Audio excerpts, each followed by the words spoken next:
L'Algérie qui s'entête à se disputer avec les nouveaux dirigeants du Sahel, au lieu de les draguer, de les séduire, au lieu de les gagner, qui en profite, le rival marocain. Écoutez, le Maroc finalement n'a pas besoin de faire des actions de lobbying ou le régime algérien actuel lui fait des cadeaux gratuitement. Le meilleur cadeau qu'on est en train de faire au Maroc, c'est de se brouiller avec les États du Sahel. Les États du Sahel, qu'est-ce qu'ils font? Eh ben, le 28 avril, il y a de cela 2 jours, ils étaient chez qui? Chez Mohamed VI. Ils sont partis à Rabat, ils ont été reçus par le roi du Maroc, Mohamed VI, les 3 ministres des Affaires étrangères du Niger, du Mali et du Burkina Faso. Les 3 représentants ont parlé d'actions en faveur du développement économique et social des pays du Sahel et ils sont d'accord pour adhérer totalement et entièrement à la fameuse initiative marocaine. On parle naturellement ici de cette fameuse initiative d'accès à l'Atlantique, appelée communément au Maroc l'initiative atlantique. L'initiative atlantique pour les pays du Sahel, pour conclure un accord avec eux qui leur permettra que ces 3 pays concentrent tout le transport, l'exportation et l'importation de leurs marchandises depuis le port de Dakhla. Ce qui signifie encore une fois que la marocanité du Sahara occidental sera renforcée et appuyée, pratiquement reconnue par ces pays du Sahel. On dit que le bonheur des uns ou le malheur des uns fait le bonheur des autres. Le malheur des uns fait le bonheur des autres. Je pense que cette expression très basique, très populaire, très populiste, des fois, quelquefois évidente, méchante ou moqueuse ou méprisante, on peut la qualifier comme on veut, mais en tout cas, dans certains contextes géopolitiques et diplomatiques et même économiques, cette expression trouve totalement son sens. Et elle trouve son sens aujourd'hui au Sahel, où le Maroc est en train de profiter largement de la déconvenue et du recul de l'influence de l'Algérie. L'Algérie qui s'entête à se disputer avec les nouveaux dirigeants du Sahel, au lieu de les draguer, de les séduire, au lieu de les gagner, au lieu de tisser des alliances avec ces nouveaux régimes qui s'installent à Bamako, à Niamey et à Ouagadougou, portés par des jeunes militaires panafricains, nationalistes, patriotiques. On peut leur reprocher tout ce qu'on veut, ces militaires maliens, burkinabés, nigériens. Ils n'ont pas de légitimité. Je crois pas que l'Algérie, les dirigeants algériens ont de cours, ont des leçons de légitimité à donner aux Maliens, aux Nigériens et aux Burkinabés. Ils n'ont pas été élus encore par leur population. C'est une chose, ça ne concerne que leur population, que les rapports, les relations entre eux et leur population. En tout cas, pour être honnête, s'il faut être honnête, et au lieu de reproduire, parce que les Algériens, des fois, contestent ou dénoncent l'impérialisme occidental, l'emprise médiatique, et les propagandes menées au nom de la démocratie et des droits de l'homme, menées par les lobbies occidentaux, quand il s'agit de leur pays. Mais quand il s'agit des pays voisins ou des pays africains, ils reproduisent les mêmes préjugés, ils reproduisent exactement les mêmes idées préconçues qu'ils reprochent aux Occidentaux, alors qu'ils appliquent les mêmes procédés d'idées préconçues, de préjugés négatifs et de côté de donneurs de leçons avec leurs voisins du Sahel.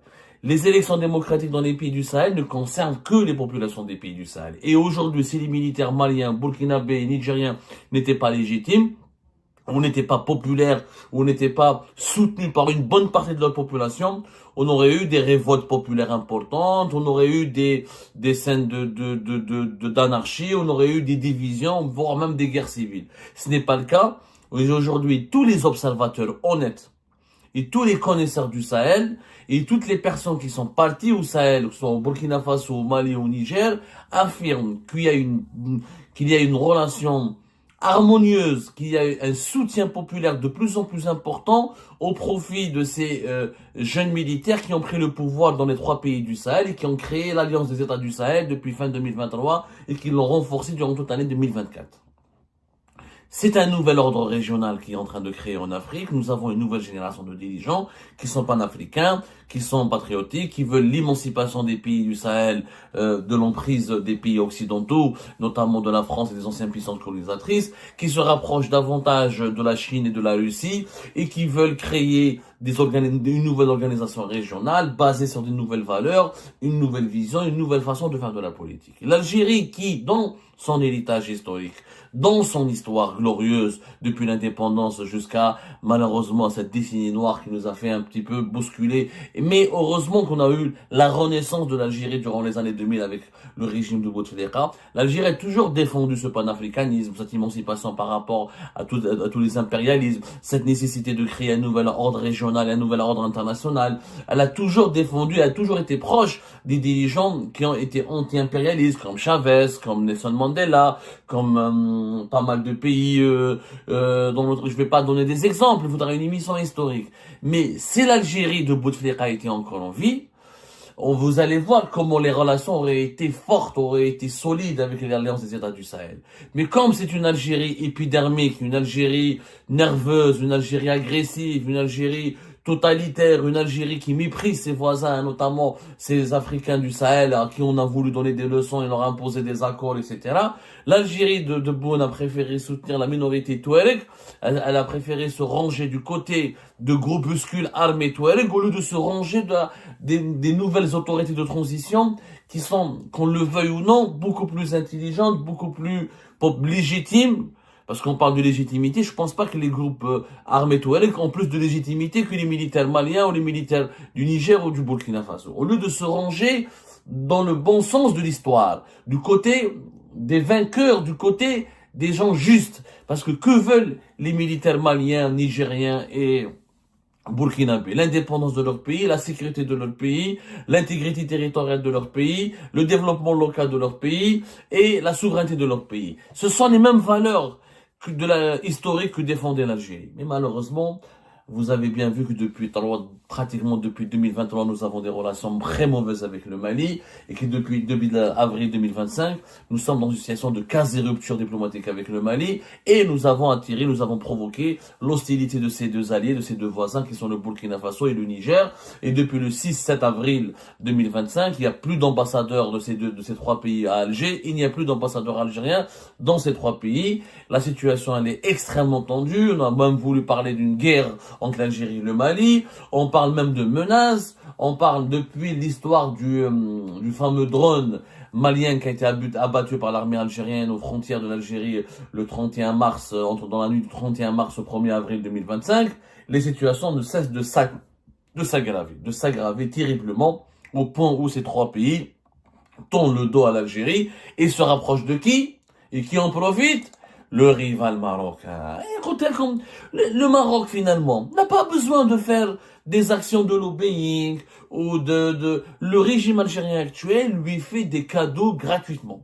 En fait, les Marocains aujourd'hui sont juste en train d'attendre dans leur bureau où les cadeaux de la part du régime algérien leur parviennent. Quand leur parviennent gratuitement. L'Algérie offre gratuitement des cadeaux au Maroc. Et le meilleur cadeau qu'on est en train de faire au Maroc, c'est de se brouiller avec les États du Sahel. Les États du Sahel, qu'est-ce qu'ils font? Eh ben, le 28 avril, il y a de cela 2 jours, ils étaient chez qui? Chez Mohamed VI. Ils sont partis à Rabat, ils ont été reçus par le roi du Maroc, Mohamed VI, les 3 ministres des Affaires étrangères du Niger, du Mali et du Burkina Faso ont été reçus par le roi du Maroc officiellement, et les déclarations à la presse de ces 3 chefs de la diplomatie de ces 3 pays importants du Sahel sont tout simplement font froid dans le dos pour les intérêts algériens, puisque les 3 pays ont convenu de s'allier officiellement avec le rival marocain qui va leur offrir des projets importants. Je dis rival, il y a une concurrence. Moi, je n'ai rien contre le développement de l'influence marocaine dans la région,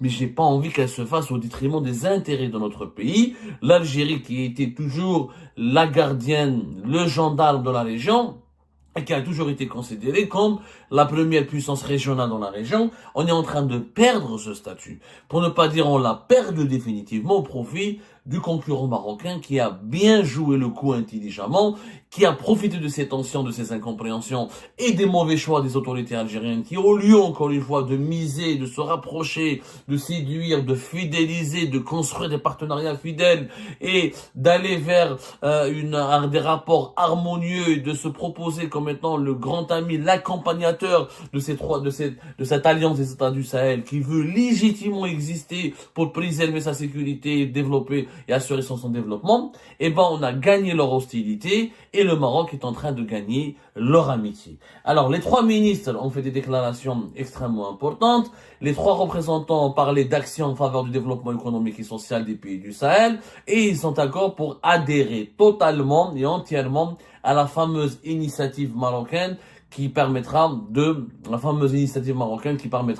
d'offrir à ces trois États du Sahel isolés un couloir maritime et logistique vers l'océan Atlantique. On parle naturellement ici de cette fameuse initiative d'accès à l'Atlantique, appelée communément au Maroc l'initiative Atlantique. L'initiative Atlantique pour les pays du Sahel, ça a été proposé depuis le 6 novembre 2023, quand une rencontre officielle a été organisée au Maroc avec les officiels de ces trois États, y compris le Tchad qui a été invité à se joindre à ce projet-là. C'est un projet extrêmement stratégique pour le Maroc et extrêmement dangereux pour les intérêts de l'Algérie, puisqu'il va permettre de détourner l'attention de ces pays-là et de concentrer les rapports économiques de ces trois pays, y compris avec le Tchad s'il adhère à cette initiative, et ce qui va détourner ces quatre pays ou ces trois pays d'une coopération économique plus fructueuse et plus rentable avec l'Algérie. L'Algérie, donc, ses intérêts économiques vont reculer, puisque le Maroc se propose de faire quoi? Il propose d'offrir un couloir logistique et des facilitations pour accéder, pour que la zone du Sahel accède directement à l'Atlantique par le biais de nouvelles infrastructures modernes, notamment le projet du port atlantique de Dakhla, qui est un projet stratégique qui est en train d'être mené par le Maroc et qui bénéficie de financements internationaux, notamment ceux des Émirats Arabes Unis. On va en parler. L'idée est quoi? Globalement, l'idée est quoi? L'idée que le Maroc est en train de faire un nouveau port à Dakhla au Sahara occidental. Ce port de Dakhla, donc, il va coûter plus de 1 milliard de dollars. Sauf que, il est prévu dans ce projet, autour de ce nouveau port, qui ressemblera un petit peu, qui va s'inspirer de la réussite de Tangemed, au nord du Maroc. Et l'idée est de devenir un carrefour incontournable des échanges de la région. Que dans la région, il y a le port de Dakar et d'Abidjan, qui sont un peu plus loin, mais qui sont faiblement développés sur le plan de l'infrastructure portuaire. L'idée de créer un port moderne, avec des infrastructures modernes, pour développer les liaisons maritimes et le transport maritime international, et donc les échanges économiques de l'Afrique de l'Ouest à partir de Dakhla au Sahara occidental. Ce qui va amener les pays du Sahel à reconnaître la marocanité du Sahara occidental, puisqu'ils adhèrent à ce projet, à cette initiative Atlantique pour le Sahel. Donc, il y aura plus de discussion possible sur le statut controversé du Sahel occidental. Donc, la marocanité du Sahel occidental sera reconnue par les trois pays du Sahel et par l'ensemble des pays de l'Afrique de l'Ouest qui seront connectés à ce projet. Le port atlantique, le Dakhla Atlantique, c'est un projet stratégique. Pourquoi? Parce qu'il s'agit de créer, encore une fois, un port important. Alors, dans les autres ports de l'Afrique de l'Ouest, ils sont pas aussi développés, que le Maroc a déjà bénéficié d'un engagement de la part des Émirats Arabes Unis pour investir 25 milliards de dollars pour investir dans des infrastructures énergétiques, notamment pour la fabrication de l'hydrogène vert et pour la production de l'ammoniac. Donc, il y aura des zones économiques et des zones industrielles qui vont entourer le port, ce port atlantique de Dakhla. C'est ce qui est d'ailleurs logique. Quand il y a une infrastructure de transport importante, un aéroport ou un port moderne autour de cette infrastructure, il y a des zones économiques qui vont profiter de cette infrastructure parce que la base de l'industrie, la base de la production économique, c'est la fluidité dans les réseaux de transport. Et le Maroc veut faire quoi? Il veut convaincre les pays du Sahel et la Mauritanie de créer un couloir, c'est-à-dire des infrastructures, des routes logistiques, à la fois par les camions, par le transport terrestre, pour utiliser le port de Dakhla comme étant le principal source de leurs importations et de leurs exportations, et leur principale source de leur approvisionnement en marchandises.